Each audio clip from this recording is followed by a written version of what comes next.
जिसने दे दिया उन्होंने ले लिया। कभी उनकी प्राइज नए लोग तो दे नहीं पाते हैं, आज भी नहीं दे पाते हैं, लेकिन लता जी ने कभी ऐसा कभी नहीं हुआ।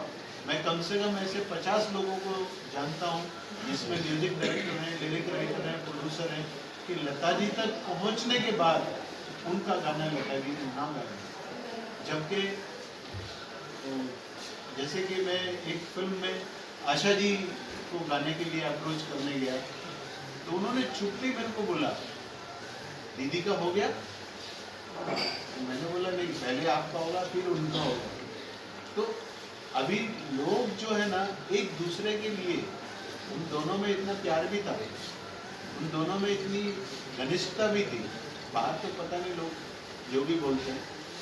तो लता जी ने जिस तरह से साथ दिया म्यूजिक डायरेक्टरों का, जैसे एक म्यूजिक डायरेक्टर के लिए गाना जब गाया तो एक हमारे म्यूजिक डायरेक्टर थे एस आर राजन जी, उनका एक गाना था, वो लता जी के घर आते जाते थे, वो बहुत बड़ा उनका नाम था, हुसनलाल भगत राम मास्टर, उनके वो जो पंडित अमरनाथ हुसनलाल भगत राम जी के बड़े भाई, वो उनके शागिर्द थे।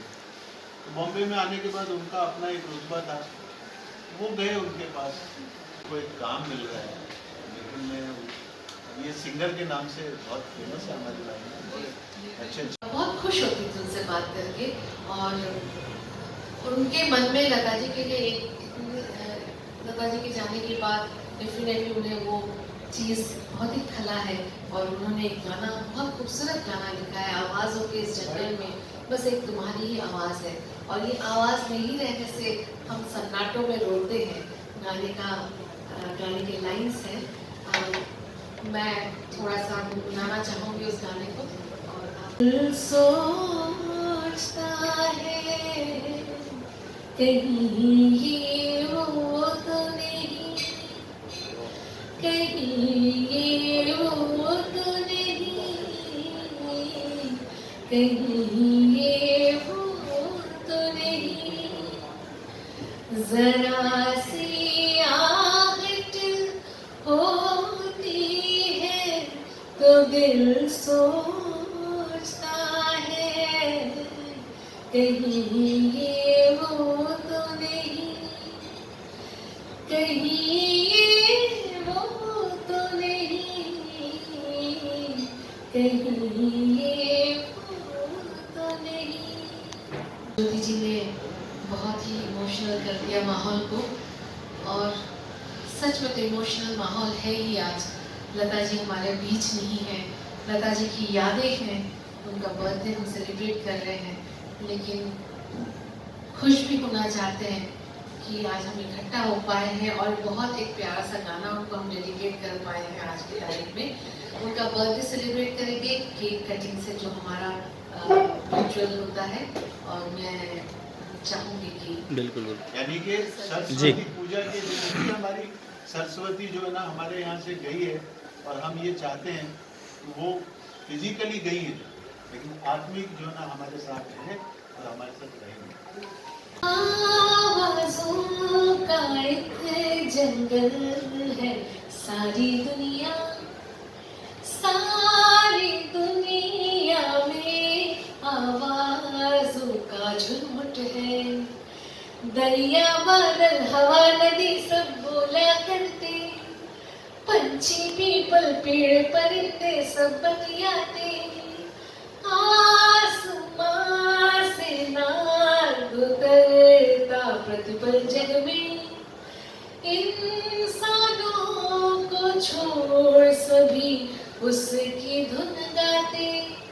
इंसानों को सिर्फ बोलने की आदत है, इंसानों की आवाज़ें बस शोर शराबा, आसमां की तहरीरों में यही होता।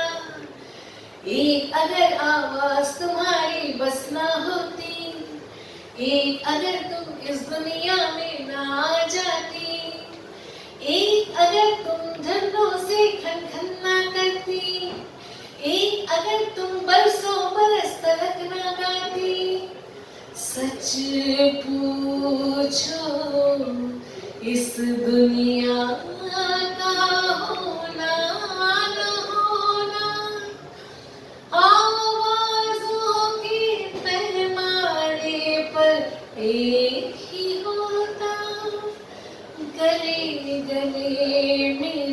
नाद शब्द को बोने वाला नहीं तुम्हें सुनता, तुम सन्नाटों में रोता, सन्नाटों में रोता। से जब वो निकली तो मैं उनके आगे आ गया। मैंने कहा ये तो सब बड़े बड़े लोग हैं, अगर इनके सामने क्या बात करूंगा, कि अकेले में मुझे मौका मिला तो मैं बात करूं। तो जैसे ही आए तो वो लोग गाड़ी तक छोड़ने आए, तो मौका ही नहीं मिला। तो पता लगा वापस वो घर गई हैं। मैं वापस वहां से घर आया और उन दिनों ये सब बस सर्विस में हो रहा था। जब मैं घर आया तो उन्होंने मुझे देखते ही बोला कि आप तो स्टूडियो में थे, फिर यहाँ आए, वहां कोई बात नहीं की।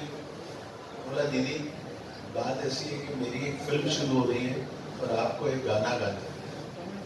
अच्छा अच्छा, तेरी फिल्म शुरू हो रही है, मुझे गाना गाना है? हाँ जरूर गाऊंगी।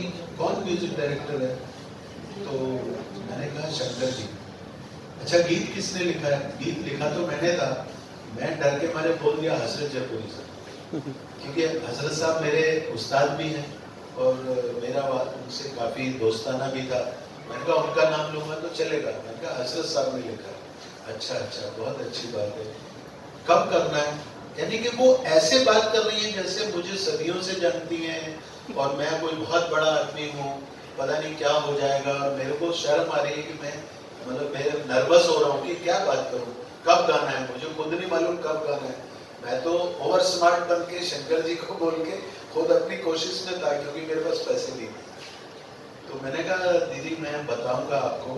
तो बोले ठीक है, तुम तो जो है ना एक काम करना, कल मेरी रिकॉर्डिंग है इधर बॉम्बे लैब में, कल वहां पे आके बात करना। तो नेक्स्ट डे से पहले मैं शंकर जी को मिला और मैंने उनको बोला कि ऐसे ऐसे मैंने पीछा करते हुए ये सब बातें कर ली हैं। वो गाना गाने की तबीयत कैसी, पूरी घर गृहस्थी की बात कर रही थी। वो गाना तो उन्होंने कहा ठीक है मैं गा दूंगा। और जब वो चलने लगे तो बोली ठहरो। वो अंदर गई और एक लिफाफा निकाल के लाई और वो उनको कहा कि आप मेरी तरफ से बोलिए। हमने जब आगे वर्षों बाद देखा तो उसमें 11,000 तो वो ब्लाइंड थे और अपना ट्यूशन वगैरह भी पढ़ाते थे। तो लता जी ने जितनी हेल्प नए लोगों की है, मुझे नहीं लगता कि उस दौर में, हालांकि सबने की, रफी साहब ने की, किशोर दा ने की, मुन्ना दा ने की, पर लता जी का इस था कि उनको थोड़ा पीछा लग के अगर एक बार उनके कानों तक बात पहुंच जाए कि अगर लता जी गाना गाएंगी। कितने म्यूजिक डायरेक्टरों को मैं जानता हूँ कि जिन्होंने सिर्फ लता जी को ये कहा कि अगर दीदी आप गाना गा देंगी तो मुझे पिक्चर मिल जाएगी। ऐसे भी उन्होंने बहुत सारे गाने गाए और विदाउट फीस गाए। सर कुछ गाने के बारे में बताना चाहेंगे जो मतलब जो आप आए दिन कभी भी वो गुनगुनाना पसंद करते हो, कुछ सॉन्ग जो आपके काफ़ी दिल के करीब हो? ऐसा कौन सा गाना है जिसको हम गुनगुनाना नहीं चाहेंगे, लेकिन मैं एक गाना इसलिए आपको बता सकता हूँ। जी। लता जी का एक गाना जो मैंने मैंने सबसे पहली बार सुना, जी क्योंकि मैं गांव का हूँ। जी गांव में तो ऐसा सब शहर जैसा माहौल नहीं था। जी लेकिन जब मैं दिल्ली पढ़ने के लिए आया तो मैंने पहली बार जो गाना सुना वो गाना था घर आया मोरा परदेस। क्या बात है। जिन्होंने आज़ादी हमें दिलाई, हमारा देश जिनकी वजह से आज़ाद हुआ, भगत सिंह जी। दोस्तों नमन नमन तहे दिल से नमन। लता दीदी की अगर बात करें, मेरा सौभाग्य रहा कि कुछ ही महीनों पहले आलो जी वहाँ पर भी थी, उन्हीं की देखरेख में प्रोग्राम हुआ। हम वो जरिया बने जहाँ मेरी 34 लता दीदी की यही साइज की पेंटिंग्स हमने कैंसर पेशेंट्स एसोसिएशन को डोनेट की। डोनेशन बेसिकली इसीलिए था कि वो उनका एक ऑप्शन वो कर सकें और जो कुछ भी पैसा उनसे जमा होता है उसमें वो कोई भला काम जो उन लोगों के लिए जो पैसे अफोर्ड नहीं कर सकते हो उनके लिए पैसे यूज किए जाए। लता दीदी अपने आप में बहुत बहुत बहुत बड़ा नाम था इस देश के लिए। मेरा दुर्भाग्य था कि उनसे मैं कभी मिल नहीं पाया, Kumaji, you are the blessed ones who've been with her. So is Dada here. अगर मुझे आप पहले मिल गए होते तो शायद मैं भी उनको मिल चुका होता.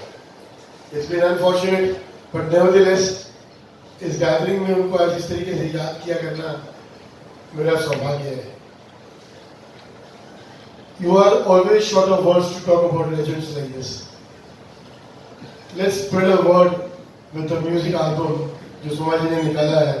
अनुराधा जी की आवाज है उसमें, और भी कई फनकारों की आवाज है. मुझे ये लगता है कि जब एक बेटी घर से निकलती है और शोहरत की बुलंदियों को हासिल करती है तो उसे कहीं ना कहीं कुछ ना कुछ चीजें ऐसी कष्ट होती हैं, ऐसी उसकी यात्रा में बाधा बनती है. मैंने उस बाधा को कहने की कोशिश की है कि बेटी अगर घर से निकली है तो उसे किन किन परेशानियों का सामना करना पड़ता है. आप सभी मीडिया के लोग बैठे हुए हैं, अभी अंकिता का भी मामला चल रहा है, आप सब देख रहे होंगे, कभी प्रियंका तो कभी अंकिता.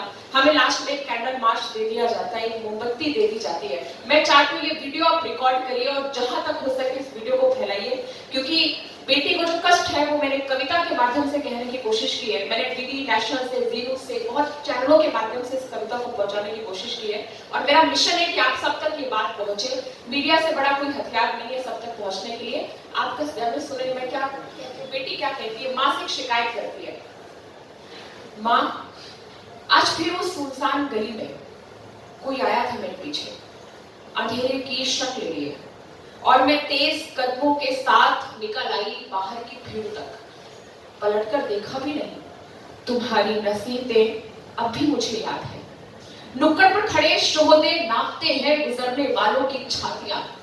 उनकी अनर्गल बातें अनायास पड़ ही जाती है मेरे कानों में और छलनी हो जाता है मेरा आत्मविश्वास पल भर में. पर मैं भी गुजर जाती हूँ सब अनदेखा अनसुना कर, क्योंकि तुम्ही ने तो कहा था चलते मत लगना किसी के मुंह. पर माँ तुमने नहीं बताया इनके खुले. मुझे ये लगता है कि जब एक बेटी घर से निकलती है और शोहरत की बुलंदियों को हासिल करती है तो उसे कहीं ना कहीं कुछ ना कुछ चीजें ऐसी कष्ट होती हैं, ऐसी उसकी यात्रा में बाधा बनती है. मैंने उस बाधा को कहने की कोशिश की है कि बेटी अगर घर से निकली है तो उसे किन किन परेशानियों का सामना करना पड़ता है. आप सभी मीडिया के लोग बैठे हुए हैं, अभी अंकिता का भी मामला चल रहा है, आप सब देख रहे होंगे, कभी प्रियंका तो कभी अंकिता. हमें लास्ट में एक कैंडल मार्च दे दिया जाता है, एक मोमबत्ती दे दी जाती है. मैं चाहती हूँ ये वीडियो आप रिकॉर्ड करिए और जहां तक हो सके इस वीडियो को फैलाइए, क्योंकि बेटी को जो कष्ट है वो मैंने कविता के माध्यम से कहने की कोशिश की है. मैंने डीडी नेशनल से, जी न्यूज से, बहुत चैनलों के माध्यम से इस कविता को पहुंचाने की कोशिश की है और मेरा मिशन है कि आप सब तक ये बात पहुंचे. मीडिया से बड़ा कोई हथियार नहीं है सब तक पहुंचने के लिए. आपका ध्यान सुने मैं क्या, बेटी क्या कहती है. माँ से शिकायत करती है, माँ आज फिर उस सुनसान गली में कोई आया था मेरे पीछे, अंधेरे की शक्ल लिए, और मैं तेज कदमों के साथ निकल आई बाहर की भीड़ तक. पलटकर देखा भी नहीं, तुम्हारी नसीहतें अब भी मुझे याद है. नुक्कड़ पर खड़े शोहदे नापते हैं गुजरने वालों की छातियां.